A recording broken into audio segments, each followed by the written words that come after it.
میرے پیارے آقا صلی اللہ تعالی علیہ وسلم کے پیارے دیوانوں، ماہ شعبان المعظم کی 15ویں شب جسے شب برات کہا جاتا ہے، بڑی عظیم رات ہے۔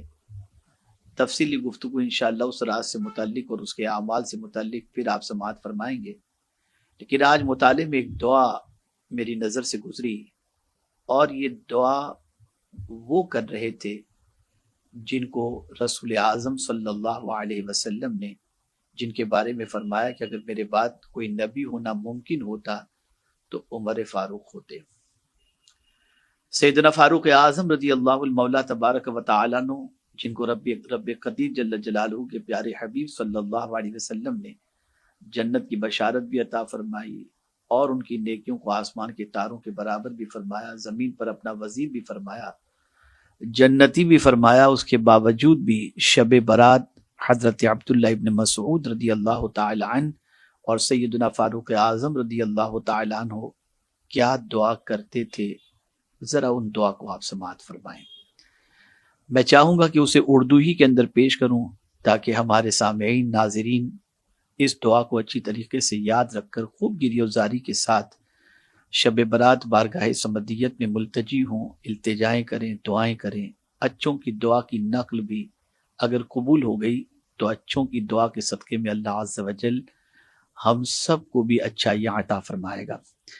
میرے پیارے آقا صلی اللہ تعالی علیہ وسلم کے پیارے دیوانوں، کون ہے فاروق اعظم؟ کون ہے حضرت عبداللہ ابن مسعود رضی اللہ تعالی عنہما،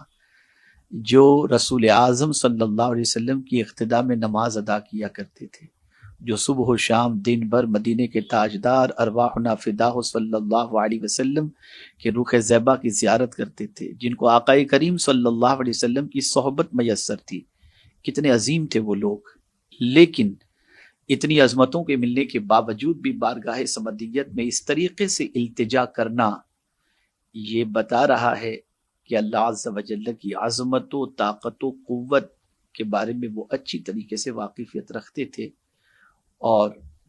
خود کو عاجز، منکسر المزاج، تواضع انہوں نے اپنی زندگی میں رکھی تھی۔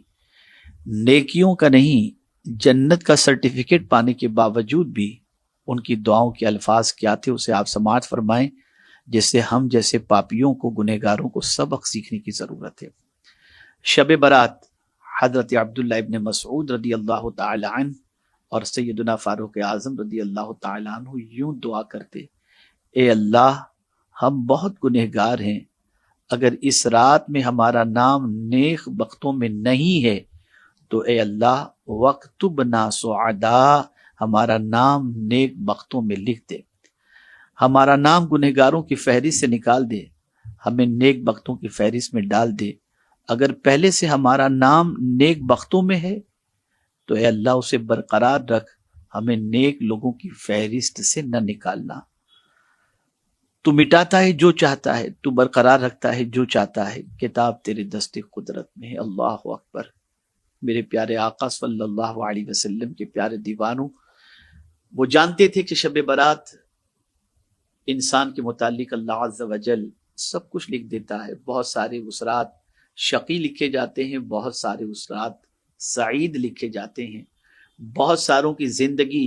لکھی جاتی ہے، بہت ساروں کی موت لکھی جاتی ہے۔ اس لیے ہم دیکھتے ہیں کہ شب برات کے بعد کچھ لوگ جلدی سے اس دنیا سے چلے جاتے ہیں، اس لیے کہ ان کی قسمت میں ان کی زندگی کی میعاد اتنی ہی رکھی گئی تھی۔ بہرحال فکر سب سے زیادہ کیا ہے کہ اگر پروردگار تو نے ہمارا نام نیک بختوں میں لکھ دیا ہے تو اسے اس پر قائم لکھ دینا کہ ہمارا شمار نیک بختوں میں ہو، اور اگر کہیں ہمارا نام گنہگاروں میں لکھا ہوا ہے تو اسے مٹا دے اور اس کی جگہ پر ہمارا نام نیک لوگوں میں لکھ دے۔ نیک ہونے کے باوجود، جنتی ہونے کے باوجود بارگاہ صمدیت میں یہ التجا کرتے ہیں، اور آج کا مسلمان اس رات کو گلیوں میں، کوچوں میں کھیلتا کودتا بھاگتا نظر آتا ہے، اور ساتھ ہی ساتھ رات بھر کھانا پینا گھومنا گھامنا نظر آتا ہے۔ خدا کے لیے مسلمانوں، اللہ کی نعمتوں کی قدر کرو۔ شب برات بہت برکت والی رات ہے، اس رات کو نجات کا پروانہ حاصل کرنے کے لیے اس رات کو زندہ کرو، عبادت کرو، اور یہ دعا جو حضرت عبداللہ ابن مسعود رضی اللہ تعالی عنہ اور حضرت فاروق اعظم نے کی ہے، اس دعا کو کرنے کی کوشش کریں، یعنی اے اللہ ہم بہت گنہگار ہیں، اگر اس رات میں ہمارا نام نیک بختوں میں نہیں ہے تو اے اللہ ہمارا نام نیک بختوں میں لکھ دے،